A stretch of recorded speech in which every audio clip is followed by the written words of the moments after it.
กราบทักทายสบายดีและกราบสวัสดีพ่อแม่พี่น้อง FC เบิดสู่ผู้สู่คนใครที่เข้ามาเบิ่งมาชม2ของเฮาขอให้อยู่ดีมีแรงเด้อพ่อแม่พี่น้องเอ้ยมื้อนี้เฮาก็พาพ่อแม่พี่น้องมาพังมาชมเนาะมื้อนี้ก็สิมาสร้างสรรค์บรรยากาศแล้วก็มาระบายอารมณ์นี่แหละเพราะว่าอยู่เฮือนอยู่ศาลก็เมื่อยแล้วพ่อแม่พี่น้องเอ้ยมื้อนี้ก็สิมาดีดจำปีบ้านเฮานี่แหละจำปีตัวนี้ก็คือ3สายพ่อแม่พี่น้องเนาะไปพ่อแม่พี่น้องไม่แต่ถ้าว่าผิดพลาดประการใดก็ขอโทษขออภัยพ่อแม่พี่น้องที่เข้าเบิ่งเข้าชมหลายๆเนาะมื้อนี้ก็พาพ่อแม่พี่น้องมาเบิ่งมาชมบรรยากาศแล้วก็มาสร้างสรรค์บรรยากาศเนาะเพื่อมาระบายอารมณ์เนาะสิดีให้พ่อแม่ฟังเนาะแล้วก็มีเฮาเอามาตัวนี้อีกแบบว่าอันนี้ก็จำปีแบบสมัยโบราณตัวนี้คือกันสิมาเป้าให้พ่อแม่ฟังเนาะเพื่อว่าสร้างสรรค์บรรยากาศนี่แหละม่วนหรือบ่ม่วนก็ขอให้พ่อแม่พี่น้องรับชมรับฟังนํกันเนาะ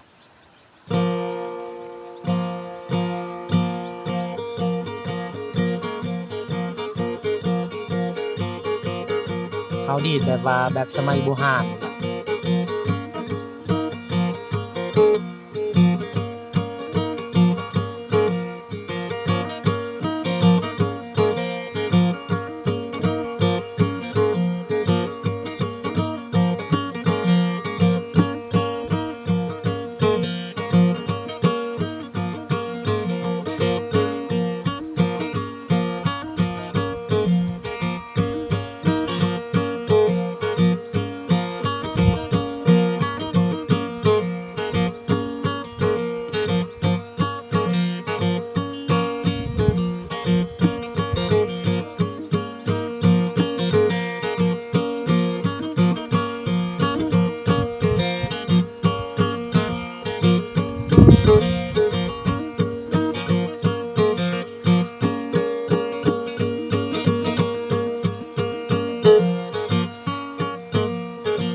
นี่แบบว่า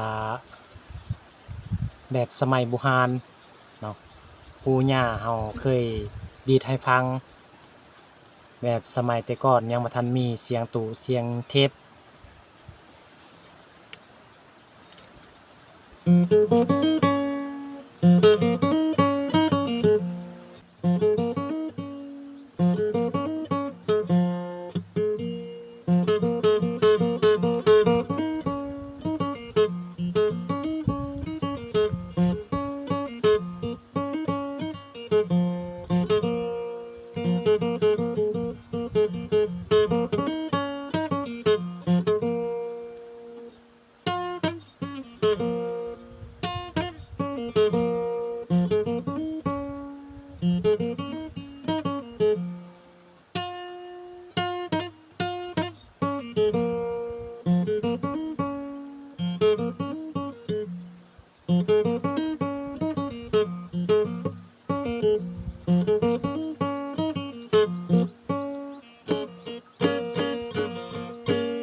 จังหวะแบบว่าเป็นหมอลำสารวัตรทางกกเหล่าเฒ่าแก่เนาะปู่ของเฮาก็เคยดีดให้ฟังเนาะบัดนี้สิมาดีดแบบว่าเป็นภาษากันม่วนบ้านเฮาชนเผ่ากะตูก็มีเห็นแบบว่าสมัยปู่แล้วก็สมัยย้าเขาดีดผู้ชายดีดจำปีแล้วก็ผู้หญิงเป็นผู้ร้องเพลงเป็นแบบว่าเป็นเพลงแบบชนเผ่ากะตู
ขอโทษขออภัยนำเด้อพ่อแม่พี่น้องเอ้ย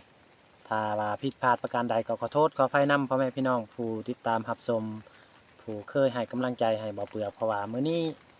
มาดีดมาเป่าให้พ่อแม่ฟังมาชมบรรยากาศมาสร้างสรรค์บรรยากาศ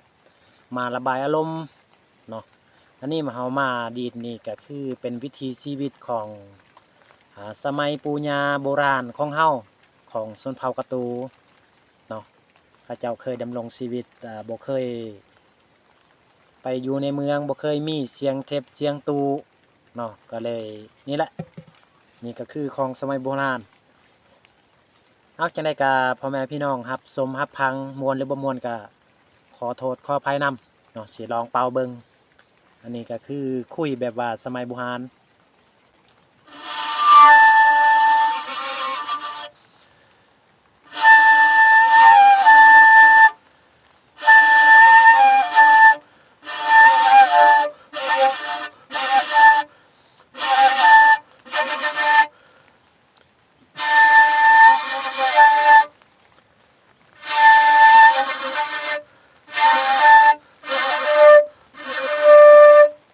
นี่แหละ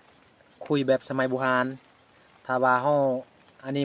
บ่ถูกมันก็บ่ค่อยดังปานใด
เอาพ่อแม่พี่น้องสำหรับคลิปนี้ก็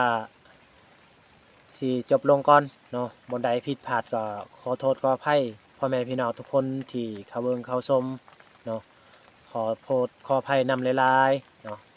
แล้วก็ขอขอบใจพ่อแม่พี่น้องผู้คอยติดตามรับชมแล้วก็คอยให้กำลังใจให้บ่าวเปลือกตลอดจังได๋ก็ขอให้พ่อแม่พี่น้องทุกคนจงอยู่ดีมีแรงจงมีสุขภาพแข็งแรงเนาะเฮ็ดอีหยังก็ขอให้เจริญก้าวหน้าปรารถนาสิ่งใดก็ขอให้สมหวังทุกประการอย่าเจ็บอย่าจนพี่น้องเอ้ยให้ร่ำให้รวยถ้ามักคลิปนี้ก็อย่าลืมฝากกดไลค์ถึกใจอย่าลืมฝากกดแชร์เพื่อเป็นกำลังใจให้บ่าวเปลือกเฮ็ดคลิปต่อไปขอขอบใจหลายๆ